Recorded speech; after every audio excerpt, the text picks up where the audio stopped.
All right, we are getting everything up and running here. We're going to start allowing, letting our guests in here today.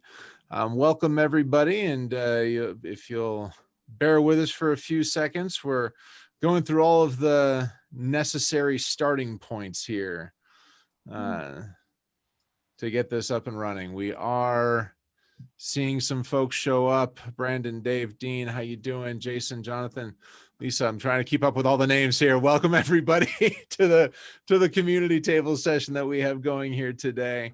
I'm glad that you're here. We're going to be giving things a couple minutes to allow folks to everybody to filter in. So as you get yourselves comfortable and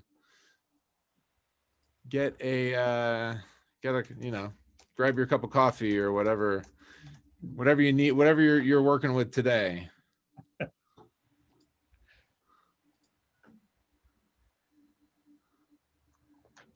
Okay, so we are officially recording now, and very shortly we will also be going live to Facebook.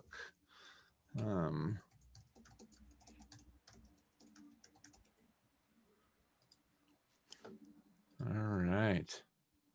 Oh, and we do have one more guest who's going to be joining us shortly as well. So give me. All right. Well, so I'm going to work on bringing in we do have a third guest business owner joining us here this afternoon, and I'm going to be helping bring her on. But in the meantime, I'll actually, Dean, can you've gotten a chance to chat with both folks. Can you make the introductions here for me? Yeah, of course, no problem. Excellent. Thanks. Well, good to see everybody again this month. And some of you have joined us before, and in the past we've had some community tables where it's just me and Ian just chatting away. Other times we bring some small business owner guests on and have them be part of the conversation. So that's what we decided to do today. So our two guests that are on currently are Laura Fortis and Matt Kruzmark. So Laura, maybe give us your quick kind of 30-second what you do and who you do it for, and introduce yourself to the group, please. Sure. I have a small market research consultancy called Fortis Consulting, and I do focus groups and surveys for all sorts of businesses, but my specialization is in startups and small businesses in cannabis. Awesome. Very good. Thanks, Laura. And Matt, give us your little intro, please. Sure. Hi, I'm Matt Kruzmark, a small business owner of K Spatial LLC, which is headquartered in Denver. And I work with a small team of really smart people, and we provide a lot of data infrastructure, data pipelines, kind of data engineering type work to support their kind of ongoing and growing analytics needs. We also specialize in kind of the geospatial and mapping space. That's our kind of niche area. Okay, good. So we've got two data-driven people here, right? That's great. Awesome. Well, a lot of sales and marketing is data-driven. Well, at least it should be, right? So that's good. Well, we expect one more person to join us, and hopefully she'll be able to jump on here in a few minutes. But we won't wait. We'll get rolling. Ian, do you want me to keep rolling, or are you yeah, so I did just send Kate Ripp, who is our other panelist as well. She should be joining soon. But what would mark the end of 2020 better than a technical difficulty, right? But and so Dean, you and I were talking a little earlier. We've spent a lot of time, to whether it's just you and me talking about these topics, or some version of panel registrants. Oh, and here we have Kate Ripp. Kate, how you doing? Good. Thank you for getting my text. Somehow the link didn't show up in my Outlook calendar. That's all right. That's all right. I'm glad we're glad that you were here. We actually just introduced Laura and Matt here. So Kate, real quick, can you just introduce yourself to the group as well? Sure. Hi, I'm Kate Ripp, and my company is Mission Critical Teams. We work with business owners who want to grow their business, but they're bumping up against obstacles that are creating some challenges in that growth. And so my programs help them eliminate those. Excellent. Excellent. Well, thank you so much, and we're glad that that the three of you are here to take part in this conversation. You know what we've found through the course of doing these community table sessions is that we have, we talk a lot about the sales and marketing aspect of things, and we've talked about the buyer's journey. We've talked about ideal clients, talked about everything from LinkedIn to well, any number of other things to predictable revenue, et cetera, et cetera. But what we decided that we really wanted to focus on was kind of these different stages of the sales funnel, right? And how to really maximize the capacity to move people from one step of the sales funnel to the next, because we all have issues with that. And oftentimes, very often, and I can speak for myself on this, and I'm pretty sure that I can speak for a lot of people on our session here today, that when we find ourselves lacking in new business, our first and immediate instinct is to go find more people, right? Instead of figuring out how to get more out of the people that we have right now. And like I said, I'm the biggest offender of this because I love networking and I love going out and meeting people, and even doing it virtually. I enjoy, but so my first instinct is always to, well, I got to meet more people. I got to get more people. I got to get in front of more people. Whereas I have 5,000 people on my email list, right? That realistically I might be able to connect with, and just not necessarily need more leads, but just need a better conversation. And I think that's really the focus of what we're going to be doing today. So with that, I'm actually going to launch a quick poll here, and I would like to hear from our attendees, which aspects of sales do you struggle with most, right? I mean, we've talked about lead generation, so we actually don't have lead generation as a part of this poll, but we really want to focus on the actual selling of your product, right? Or product or service. Do you struggle with qualifying leads? Is your struggle differentiating yourself from the competition?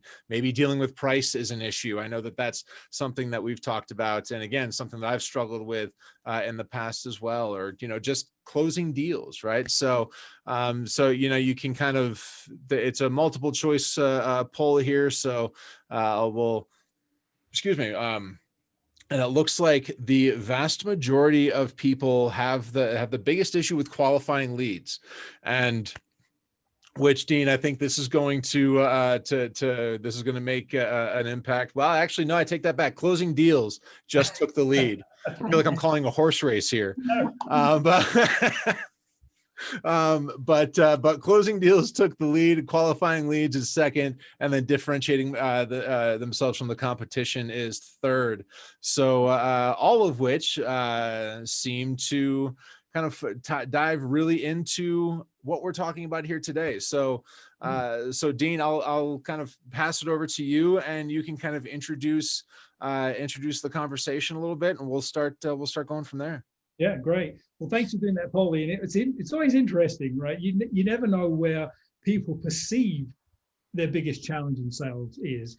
And the fact that the majority said closing deals, if I was going to guess on anyone, that would be the one. And that's the reason we're here today, right? Is to try and figure out how we can close more deals. And the title of this session is, no, you don't need more leads, but you need to be able to convert more of the leads that you have into revenue. So no big surprise that people that attended are having challenges with closing deals. So that makes a lot of sense. And in all seriousness, if you don't have a well-defined sales process, you're not effective at moving deals through the process, then just adding more leads into the funnel just creates pain and anguish more than anything else, right? It costs you time and it costs you money, and you're not really impacting your ultimate goal, which is to drive revenue. If anything, you're hurting your revenue because you're focused on the wrong thing. So today's conversation will be kind of pretty free flowing. I have a few things that I wanted to just bring up at the beginning to set some context for the conversation. And then we'll jump in and we'll chat with our panelists. And as we go, if anybody in the audience has a question or something they want to cover, is it best to use the Q&A, Ian, for that, or throw it in the chat? What's the best way? Yeah. Yeah, I was going to say, you can, if you do have a question, definitely you can do the Q&A and use the Q&A tool inside of Zoom here. And then there might be times when we can maybe pull some people in live as well to contribute if they have questions or thoughts. Perfect. Awesome. Very good. Well, I know that we've got about 50 minutes left. We'll get rolling, right? So, so I think the biggest challenge is converting that lead into revenue. The biggest challenge isn't doing the work, it's figuring out why, right? Why are you not getting more deals out of the leads that you're creating? And I know most of the panelists at different levels, and nobody's running a high volume business where you're closing 50, 60 deals a month. So it's a much more intimate but high touch sales process. And so every lead that you do create is even more important. So that having that quality conversation and guiding the buyer through the journey of buying is really important. And so we'll get into some of that as we go. But I would say, as I think about why deals don't close to a win, right? You can close deals all day long, but they maybe close lost, which is not ideal. Closed won is what we want, right? So there's 4 or 5 statistics that show up more often than any others. One is just a poor or lack of effective follow-up, and follow-up through the whole sales process, not just responding to a lead, but the long-term sales process. So that's one. The sort of what I call the top of the funnel, the initial qualifying and discovery when a lead comes in, that's often a reason why deals don't close, and we'll get into why that's the case here in a minute. Spending too much time on the wrong opportunities, right? We've all done it. I'm guilty too. You have a friendly, engaging prospect that doesn't mind talking, doesn't mind having meetings, likes to brainstorm, wants to pick your brain. You feel good, but they're never going to buy from you. They're just taking free consulting. And even if they don't mean to do it, that's what they're doing. That's a huge time suck.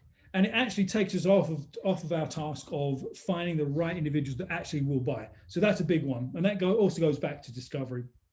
Then the last 2, I would say, would be not doing a really, really good job in differentiating from the competition, and also differentiating from the prospect doing nothing, because that's always a choice too, right?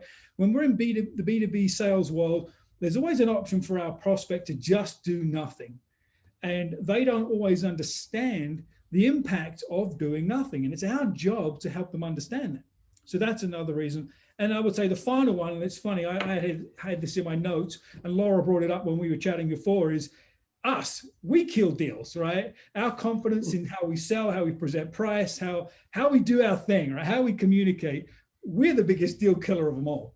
So we'll try and touch on some of these things as we go through.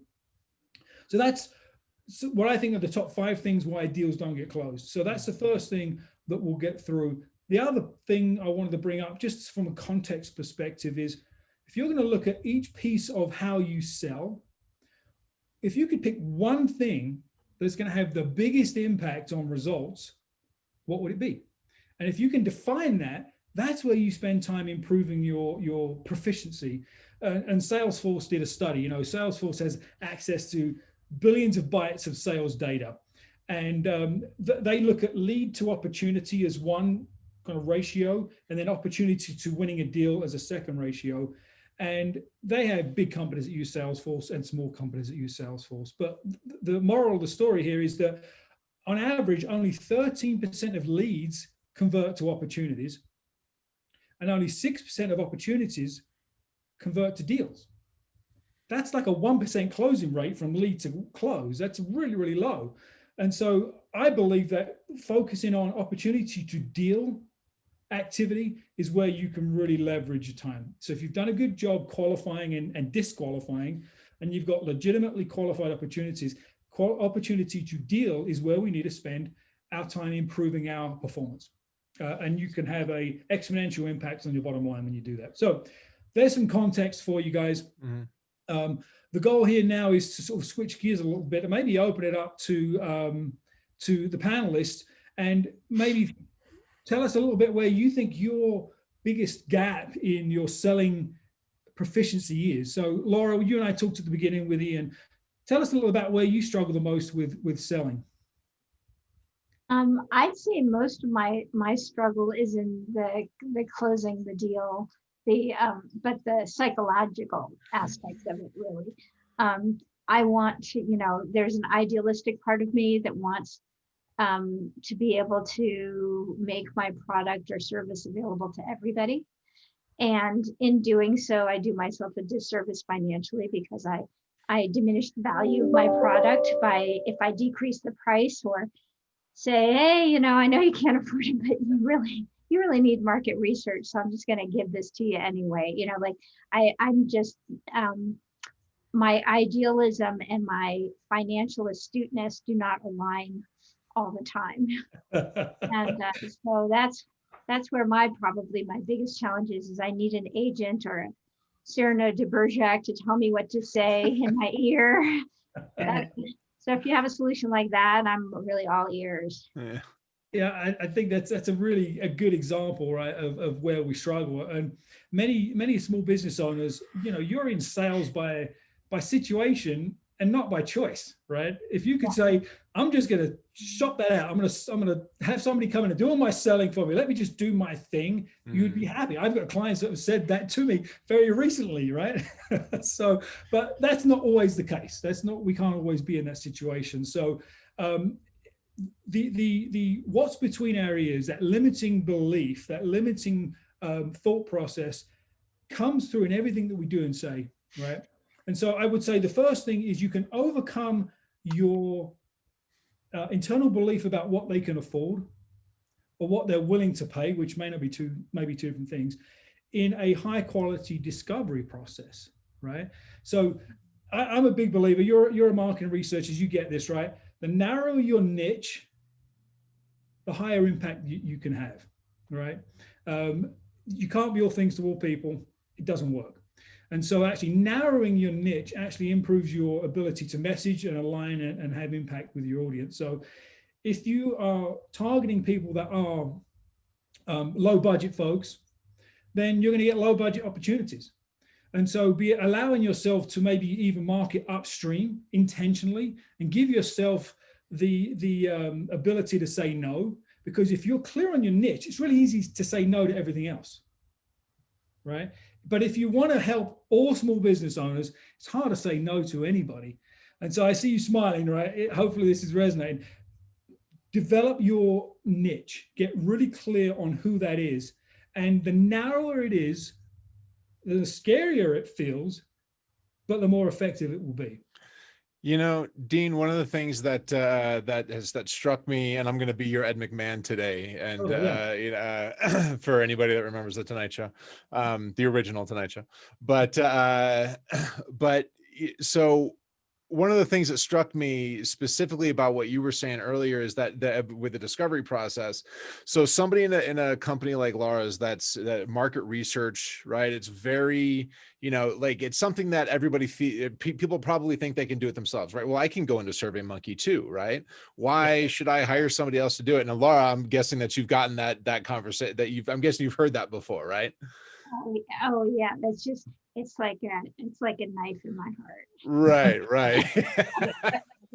So I guess I'm wondering, because, and then you mentioned the people that are always in that kind of just constant discovery phase, where then they're cool hanging out with you and spending time with you. And, I remember moving from New York to San Diego. That was something that I really had to understand, that just because I was going surfing with somebody that I thought was a potential client didn't mean that they were actually interested in doing business with me, right? They were just wanted to pick my brain. And so how do you kind of shift that discovery to really be to get more pointed into the qualifying of leads and kind of get them to that next stage where they're actually considering doing business with you without being kind of a jerk about it and saying, okay, seriously, if you're not going to pay me for this, I mean, I used to make a joke about it saying, well, I'll get you to a point where you're paying me eventually. Don't worry about it. Right. Yeah. But it's really good. I think we've all been in that trap, right? So I think discovery to me is there are 2 or 3 layers to it. The first is, certainly do they have a need that we can help solve, right? If they're looking for, a roofer, I'm not the guy. So it's just not a fit. So you obviously at the high level, do we offer the general services that they think they need? So that I think that's just a general no-brainer. But one of the questions I will ask, if I feel like this is a kind of a DIYer, right? They can do it themselves. I'll ask questions about who have you hired? What other outside professionals have you hired before for other services, and how did it go? Right? If they've never spent money beyond maybe getting their taxes done on outside service providers, what's the odds of you changing that trend? Yeah.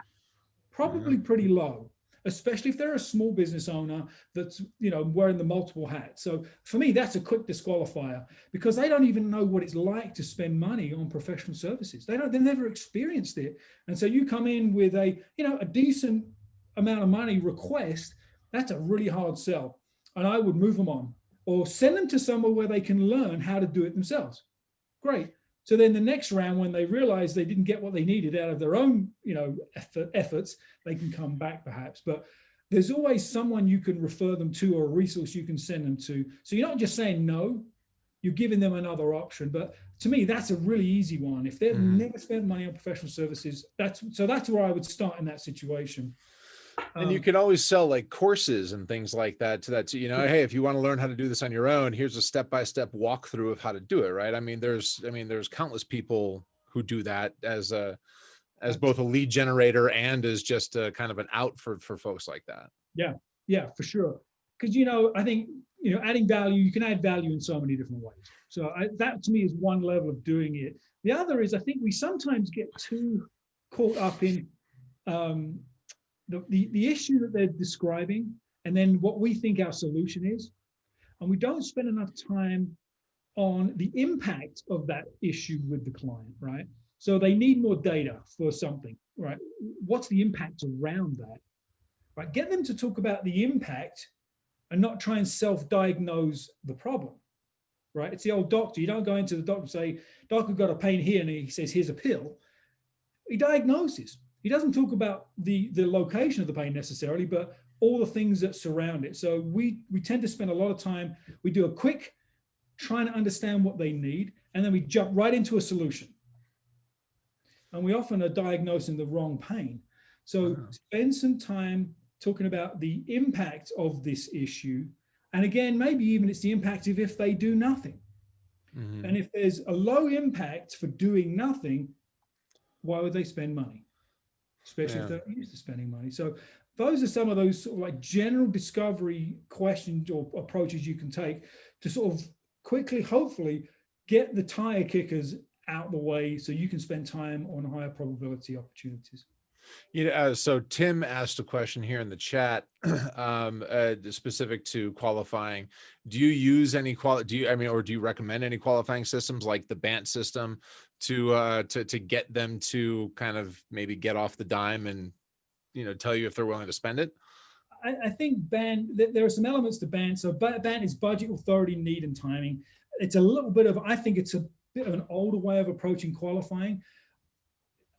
It depends. Right. If you're dealing with a large organization with lots of levels of authority and budget and decision makers, then that sales approach is different. But if you're selling into small owner operator businesses, family owned businesses, you're probably dealing with the decision makers, right? Or very close to that. And so the assumption is, you don't want to make assumptions, but you need to understand what's the process for them evaluating a solution. How do they evaluate it? Who's involved in that evaluation process? And ultimately, how do they make a decision? Right. So that's not truly BANT, but there are pieces of BANT that are involved in that. And that last piece, how they make a decision, is really important. Because most of the people that we as a group of sort of service providers sell to, our prospects, our customers aren't experts in buying our stuff. Right. They're not, they're experts in their thing, not our thing. And so we have to guide them through the process and help them make an educated decision and guide them through the process of making a buying decision. And so authority is important. Budget's less important, because if your services can deliver $1 million in measurable value and you charge 20 grand, budget's irrelevant, completely irrelevant. So budget is a crutch for us to discount as salespeople. And it's a great thing for a prospect to hide behind, or we don't have budget for that. Okay, so if you've done a good job in describing the value is $1 million and they agree to that, maybe they even told you it was $1 million and your fee's 20 grand, budget's irrelevant. So that's why BANT is I don't like BANT for that reason.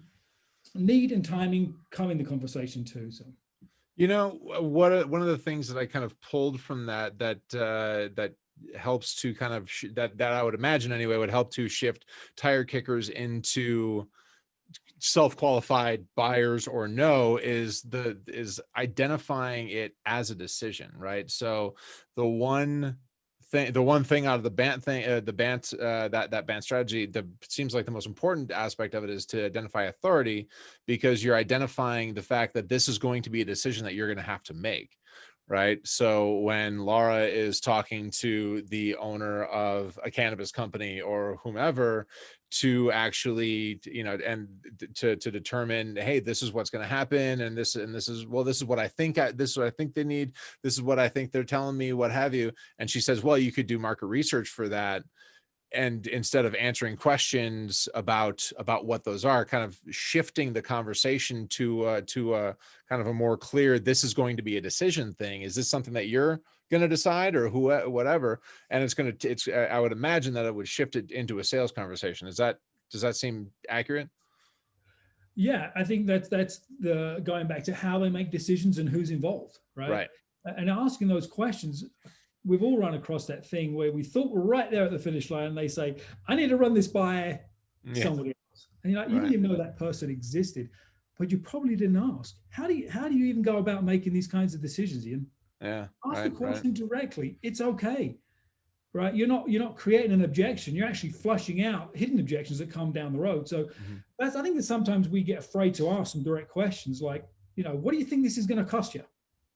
Right? A little bit tongue in cheek, you can smile when you say it, but put money on the table. It's okay to talk about money early on and not once you put a proposal in front of them. And we'll get to proposals in later in the conversation, but the proposal should never be the first time they see price. Right. Absolutely a deal killer every single time. Yeah. Kate, you had it looked like you had something to contribute here. Well, I just wanted to piggyback a little bit on what Dean was saying, and what I've learned to do is I have quite an extensive discovery process, and when I've gone through that, and I'm pretty clear about the solution, you know, my next thing is I've heard what you said, feedback to me. If this is accurate, they say yes. I say great. I think that we can help.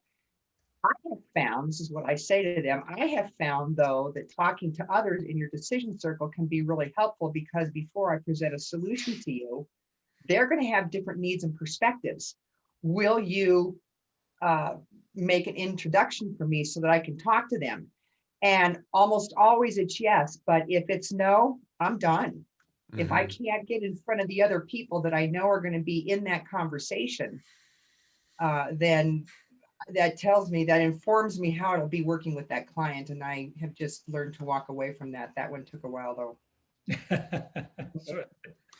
Absolutely. That's a good one. Yeah. So they're creating barriers for you to have that more substantial conversation with everybody that's involved in the decision-making process. So I think that's a really, really great question. Yeah, absolutely. So Matt, we talked a little before the call a couple of days ago, and it seems like a lot of your leads come from referral. Is that right? Right.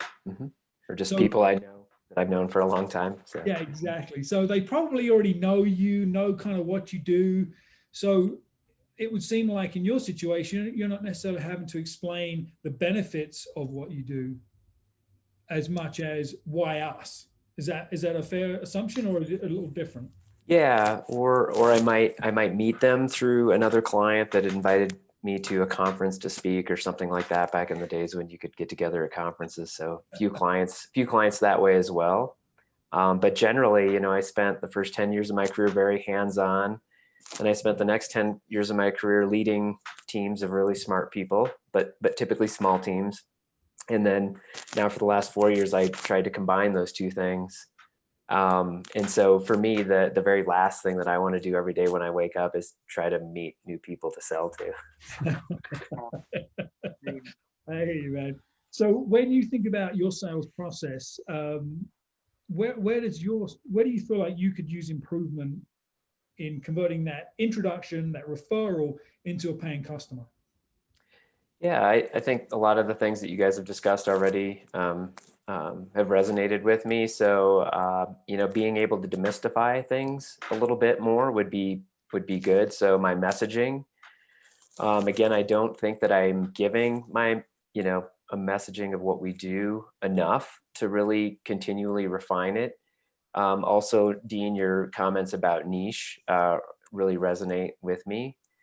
And so, we've done some really great work with clients over the last 4 years. And typically once we work with them on the smallest of small projects, then we're with them for years. And I love that. But these aren't typically, the clients that we work with are very much like we are. They're scrappy. They might, they're sort of maybe in their industry to complement what they want to do with their life. They might be very community driven, not so much profit driven and things like that. And so I tend to gravitate towards those folks. I do gravitate towards entrepreneurs as well. And we've worked with several entrepreneurs, but we've never landed that big, huge corporate client, which sort of makes sense because I've never worked in a big, huge corporate environment in the 25 years I've been doing this. So, Right. So we do, like attracts like in some ways, right? And I think that's a good thing, because if you identify with that, then, I think life's too short to work with people you don't like and trust. Sure. And the buyers, they feel that too. Sometimes they don't verbalize it, but they feel that too. So it sounds like a lot of your conversation is around sort of like this impact, the vision or the purpose as well. Yeah, I mean, honestly, like the other thing that resonated with me was when you said something like that the budget doesn't matter. I do feel like the consulting work that we do provide in creating data infrastructure and data engineering processes for folks it's a game changer for them. It's really, if they do spend $20,000 with us just to start with on a very small project, I honestly believe they're getting hundreds of thousands of dollars of value out of that in a very short amount of time. Yeah. But it's difficult for me to verbalize and analytically assess that ROI that I really truly believe is there. And I think, many of our existing clients would probably come back later and say, yeah, we're glad we did this with these guys because it was a game changer for us. Yeah. So there's an objection hidden in this somewhere, right? How do we quantify or justify the ROI? And I think there's a couple of approaches to that. One is, if I'm the sales guy, right, and I say, you're going to get X ROI, it's like, yeah, right, whatever, you're the sales guy. There's no way I believe you. And so using those testimonials, if you can get a client to document, case study, the tangible, measurable return on investment, then it's not you saying it, it's somebody else saying it, and it's a hell of a lot more believable. And even better than that is guiding them through a conversation where they come to a quantifiable conclusion. Going through the process, explaining the outcomes of the impacts and results of what you do, and getting them to tell you what they think the value is of those services. That's the ultimate situation, right? Because they've just said it themselves. Mm-hmm. Right. And then you can tie your conversations back to that. And then the price conversation changes completely, because then it's a case of the more coins you put in the slot, the bigger the outcome will be for you. And they can make that correlation because it came from them and not from you. So as you have those discovery and sort of middle of the funnel sales conversations around potential solutions and so on, turn the conversation back on them, put it back on them, because if they can't even imagine what the outcome would look like or the results and the impacts of your services, then you're not aligned. They don't understand what you do. But if you can get them to start to talk about it themselves and walk through that future state, that's when you've got a situation where you can really move a deal through the conversation quickly. I think that's a big piece, is also getting them to think about current state and future state. And you're filling the gap to get them there. And what does that future state look like, feel like? How are they going to measure it? That's where you want the conversation to be focused on. And then this sort of like magic that you do in the middle is somewhat less important because they know they're going to get to the result that they can measure. So, Okay, thank you. so Kate, you had a couple of great ideas a few minutes ago, but where do you struggle the most with your sales process? Well, there are, well, let me count the ways. Um,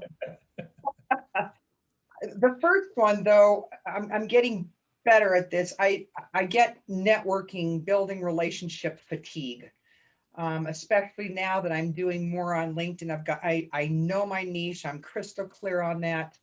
I've got a solid sales process, but it's just, I wonder how many opportunities I'm overlooking because it's like, oh my God, somebody does want to connect and have a conversation with me. And I've just gotten kind of fatigued about that. That's one thing. The other thing is that constant discovery phase, as Ian called it. I'm recalling one over the summer. This guy so needs me. This company does. And I'm a coach. Right. So my whole thing is about getting them to think differently about their business. And I always want them to have value, whether they choose to hire me or not. Well, after 5 or 6 hours, him kept saying, my dad has to be in the conversation. Great. Let's get your dad in the conversation. It just went on and on. And I finally just said, you're not ready to move forward. This is just not the right timing. Could have gotten there a couple of hours sooner. But the final one and the real big one that I struggle with is matching value to cost. And so, Dean, as you're putting it, putting it back on them. What do you think this would be worth to you? That would be really helpful for me to be in that mindset and confidence of having, 2 or 3 questions that I could pose to them to get them to that place. Because once they're there, then I think I would feel comfortable or confident in talking about price. Yeah. One of the ways I like to approach that is if they're struggling with sort of managing this concept of tangible value, you can ask a question like, let's assume we move forward with this. 6 months from now, we're going to look back on this conversation, and I'm going to say to you, Kate, my new client, was this successful? And you're going to give me a yes or a no answer. But what are you going to base that yes or no on? How will you know 6 months from now that what we're doing is successful? And that changes the concept of return on investment because we're not there yet, right? So they may say in your case, well, we're going to have a much more aligned team.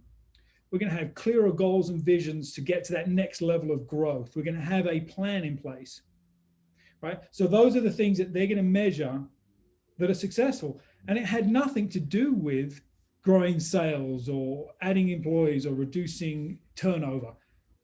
So you have to ask that question because that also helps give you a sense of where they're at.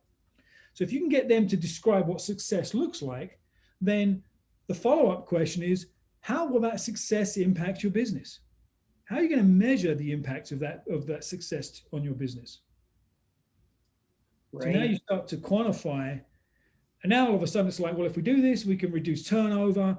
Turnover is costing us X amount of dollars every year. Now you've got some numbers you can talk about. Then it brings it back down to something much more tangible. But you start with this sort of big picture. How do you measure? What does success look like? Impact and measurements around that. And then you can get to some more quantifiable things. So that process works quite well because I don't think a lot of times people know how to respond to what's your expected ROI? It's this artificial question that nobody knows how to measure. So if that journey might help them, a lot of that conversation may help them. That's great. Thank you. Yeah, of course. So we've talked sort of generally about some challenges in sales.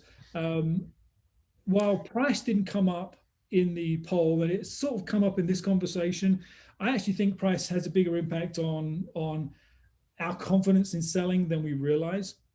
And so I thought we could just chat about price for a minute, right? So, budget, price, value, all of these things have an impact between our ears as salespeople, right? 1 square foot of real estate, right? Right, the most valuable and underutilized, right? It's all about our personal beliefs around money personally, and also value, our personal value, the value that our services bring. And the number one crutch that salespeople use is discounting, right? If I'm working with a sales team and we allow some discounting, they will use it, guaranteed, every time.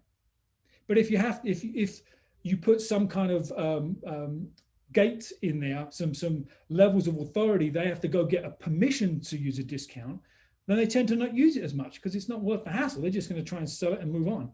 But as business owners, we give ourselves permission all day long to discount because we think they can't afford that thing.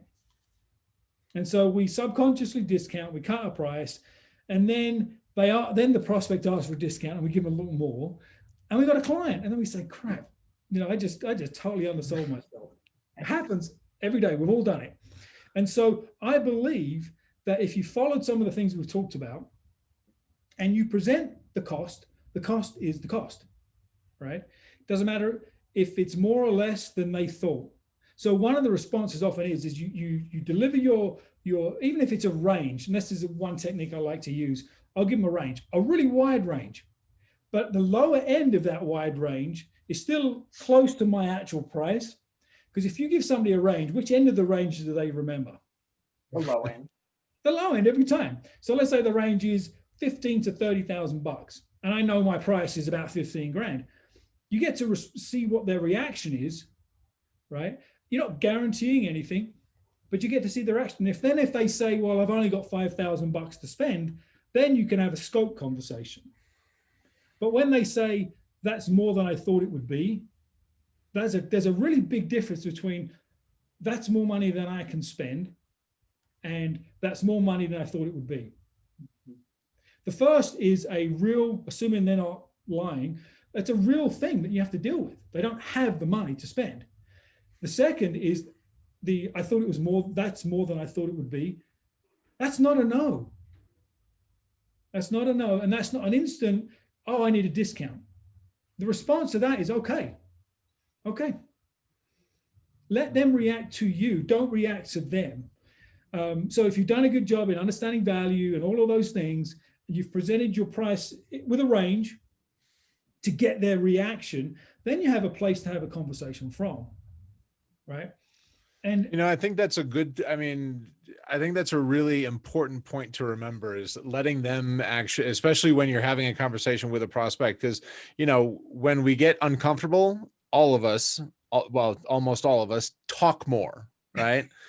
And so I had it's interesting that you bring that up, because I remember I had a sales coach one time that said, all right, if you, it was a sales manager, I'm sorry. So I was sitting next to him, and he's like, okay, now you have to say the price and then just shut up. And if you talk before they do, you're fired. And I'm like, whoa, I'm like, that seems drastic, right? But and it was the most uncomfortable. Well, it felt like 10 minutes, but it was probably actually about 25 seconds before they finally said, okay, let's move forward. Right. And, but we tend to buy back the farm. Right. I mean, that phrase has been around forever, and so I've seen that over and over again. So letting it kind of soak into them and making it very clear that you're the next one to say something is an important thing. yeah. Versus my price is X, but if that's too much, we could do something. Right. In the same sentence, in the same breath. Right. Which is what most people do. Mm-hmm. So just that confidence, the thing about presenting price, it has to align with the scope. And so it becomes this conversation. And my clients have heard me say this, even when I get to that point of developing a scope of work or a proposal, a lot of times I'll put draft right on the top of it, even if it's confirming all the things we've already talked about.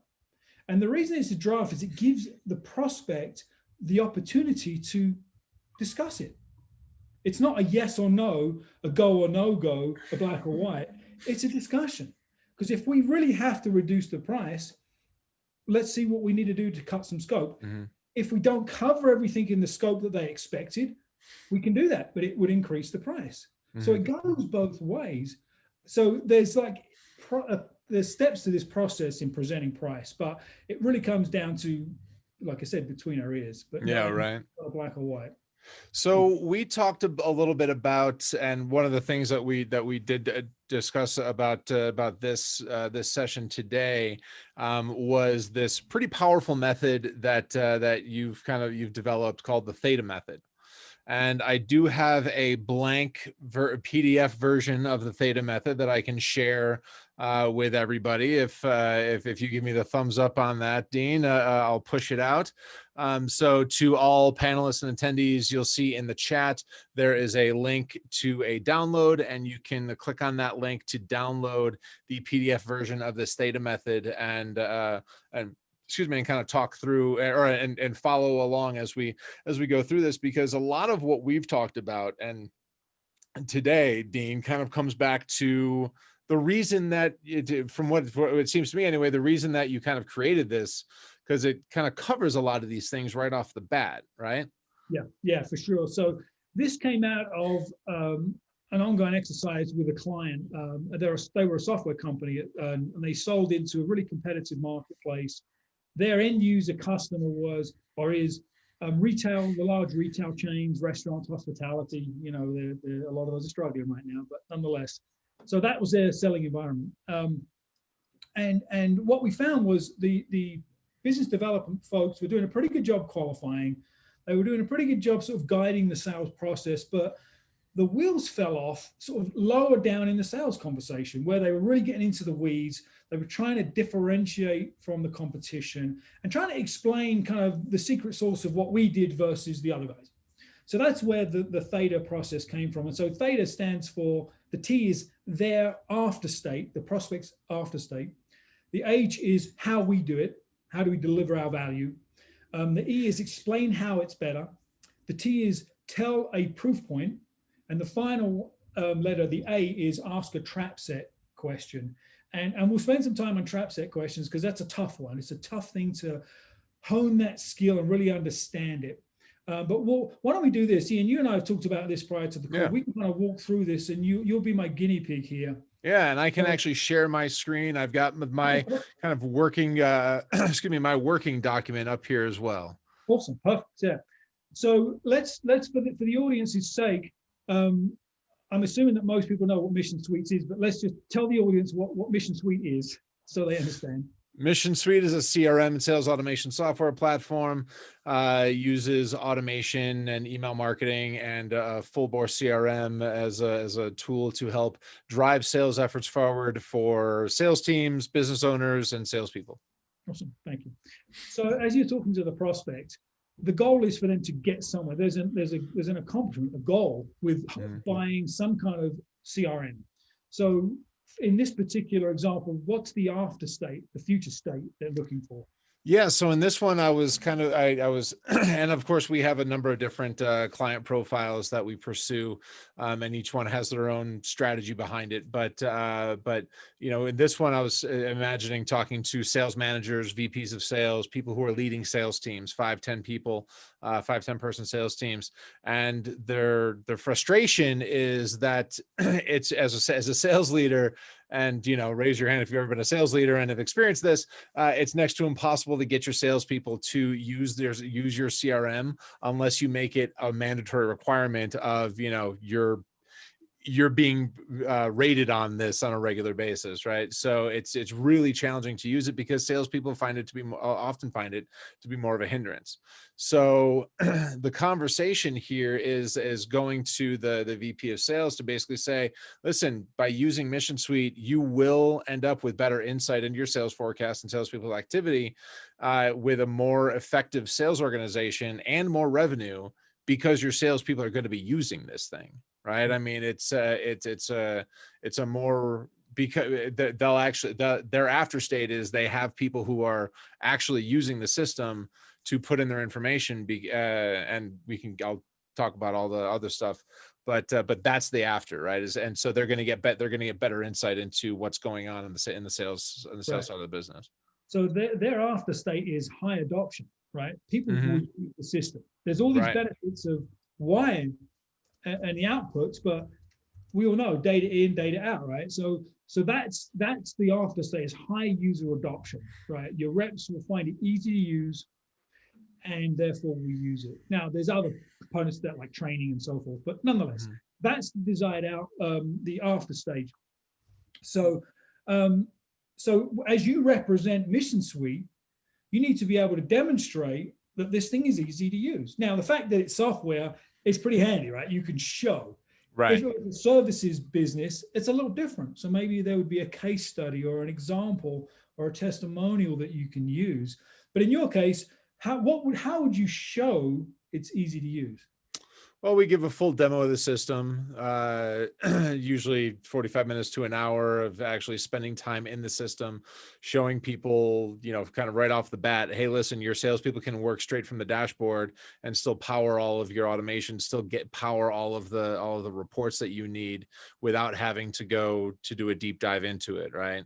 So that's typically what we show, and then we kind of we dive a little bit deeper into the functions of it. So. Yeah, that's great. So one of the things to keep in mind, especially with something like Mission Suite that has tons of functionality, right? I'm a user of Mission Suite, love the solution, but there's lots of stuff in there, and I learn new things all the time, which is awesome. But that can be overwhelming to a prospect, right? And so in the after state discussion, if you can find out specifically where the barriers are for use, what are the things that the salespeople hate the most, and show how those few things are super easy to use, that leads you to that deeper dive conversation. Because at the end of the day, they want to focus on the things that they care about the most. You may think this feature Z is so cool, but they don't care about it right now. They care about dashboard, entering leads, and follow-ups, for example. So I would say that sort of initial demo should be super high level, but it's focused just on the few things they care the most about, and then go to that deeper dive, because otherwise it can be overwhelming. Right. Makes sense? So you've got some bullet points there on what you would say to describe the ease of use, for example, right? Okay. So then how would you explain that Mission Suite is better than the competition? You showed it, you've talked about those features, but how would you explain that in a bigger context? Well, you know, so what I have here is that Mission Suite has a number of tools that salespeople can use to streamline, yada, yada, yada.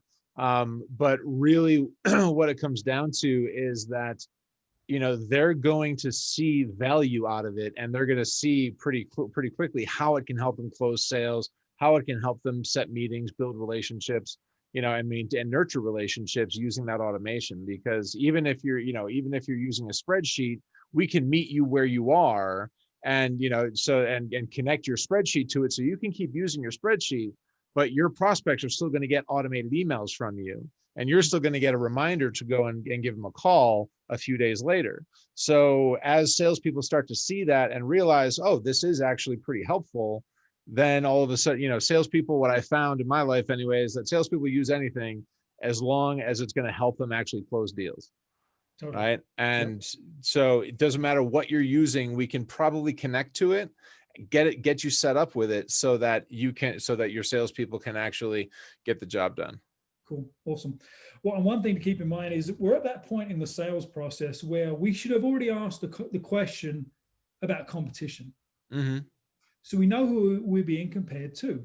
So in your world, you may be compared to any number of CRM, Salesforce, Zoho, I mean, the list goes on and on. And I have no doubt that you've got, I think you've even got a matrix on your website that shows the differences between. And so when you start to explain how it's better, it's not just how it's better against the current state, but it's also how it's better against the competition. So you start to build seeds of doubt about the competition right there. So now you move on to the proof point. So again, the beauty of software is you can show, right? It's demonstratable. But as you think about the proof point, breaking it into sort of like their current challenge and how we're going to approach the solution, that's how we break proof point up. You're going to restate the challenge in some ways, right? So how did you approach that? So this was really a case study, right? I had a client that manufactures and sells modular flooring. They were looking for a CRM that their team could learn and work with pretty easily, right? They were using QuickBooks as the CRM before they came to Mission Suite, which was an interesting deal. But So kind of, and then talked about the fact that when we, and of course, you know, I'm long-winded, so it's a longer thing here, but we implemented Mission Suite, and then we're able to train them on its use and how the automated lead distribution flow worked, and how the salespeople got the alerts and all those things. And as a result, they've actually grown their team, and they have a bunch of users on Mission Suite now, but they're not, you know, but again, and they've been able to reinvest what they would have spent on for a per user system like a Salesforce or Zoho, and you know, because since we don't charge in that manner, we were able to save them a bunch of money, so now they were able to put it back into marketing efforts and grow that too. So you got tangible example. It ties right back to their challenge and their desired outcomes as well. Good. You know, so Robin here asked an interesting question that kind of brings us back to the after state aspect of this, and I think it's worth bringing up.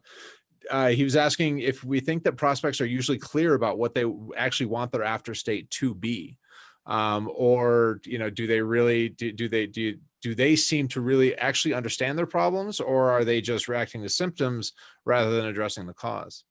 That's a good question. And not surprising that Robin came up with a good question. I would say usually they have a general sense of what they want the future to look like. But that again goes back to it's your responsibility to walk them through that journey, get them to thinking and imagining and verbalizing what the future state looks like. And the place to start is get them to talk about the current impacts of this problem. Right? That's a place to start the conversation from. And then as you start to bring them into the future and we talk about how we're solving the problem and how those impacts change from a negative to a positive, then they get to think more clearly about the future. But generally speaking, it's a very general hope for the future, right? We want to grow this thing. You know, I hear that from business owners. We want to grow our business. Okay. Well, great. 1% or 1,000,000%, right? Yeah. Right. So no, that's part of our job is to walk them through that process, get them to think about the future, because sometimes the self-diagnosis by the business owner is wrong. Right? They think they know the problem. They have a sense of where they want to be in the future, but they're completely on the wrong track. Right. So your job as the doctor, right? You have to help them diagnose correctly so that you can get to that future state of health. Yeah. So we've only got a couple minutes left here. So let's kind of talk quickly about the trap set question, and maybe we can, you know, if we have questions, maybe we can get Dean to record another video, and we can distribute that to everybody who's still got questions or something. So we'll hit trap set questions very quickly, but it's a complicated, difficult thing to really sort of wrap our head around. The concept of a trap set question is to ask a question that leads your prospect to answer in such a way that they qualify you in and disqualify the competition out, right? So in this particular case, where the trap set question is around their requirement, and their requirement is an easy interface for their reps to use, easy to use. So that's the requirement that we're going to trap set the question around. And in essence, the question is something like, well, I know you've looked at Salesforce and that's one of your top candidates for CRM. How easy is it? How easy do you think it will be for your reps to really adopt Salesforce, right? It's totally a loaded question, but you want the prospect to say, you know what? Salesforce is awesome. It has a lot of bells and whistles, but you're right, it is difficult to use. Or it costs tens or hundreds of thousands of dollars to make it easy to use. You want them to talk about that stuff. And so you've asked a question around a requirement, a feature, a solution that you offer that the competition doesn't offer or is weak at. So you have to know who you're being compared to and what their after state is all around. Then you just ask a question, just bring it back up, because what will happen is if you don't, they'll have forgot it. The prospect will have forgotten that this was a requirement our solution provider has to have, but they said it 6 weeks ago. So you ask a question around that requirement that aligns you with their goals and hopefully disqualifies the competition. So that's what the trap set question is all about. And it can be really, really powerful. Yeah. I love it. Very quick cover, but and we're at the top of the hour too. So. Yeah, right. Exactly. and we do definitely want to be respectful of everybody's time here. So we will have to cover the trap set a little bit more, and I think it'll be interesting to kind of do a deeper dive into discovery too, and kind of maybe some more tactical conversations about that. So coming out of this into some next conversations. But as we wrap up, Laura, Matt, Kate, thank you all so much for being here today. It was great having you, great chatting with you. Dean, as always, thank you. It was awesome. I think that I think we're gonna have like I said, I think we'll have definitely have some more interesting conversations coming out of this. And to everybody who was able to join us today, thank you so much. This was recorded. It was live on Facebook, and it will be up on YouTube shortly as well. So with that, I will say thank you so much. Everybody have a great afternoon, have a great holiday season and a great new year. And and we will talk to you. We'll see you in the new year. Thanks, Right. everyone. Thanks all. Bye. Cheers, everyone.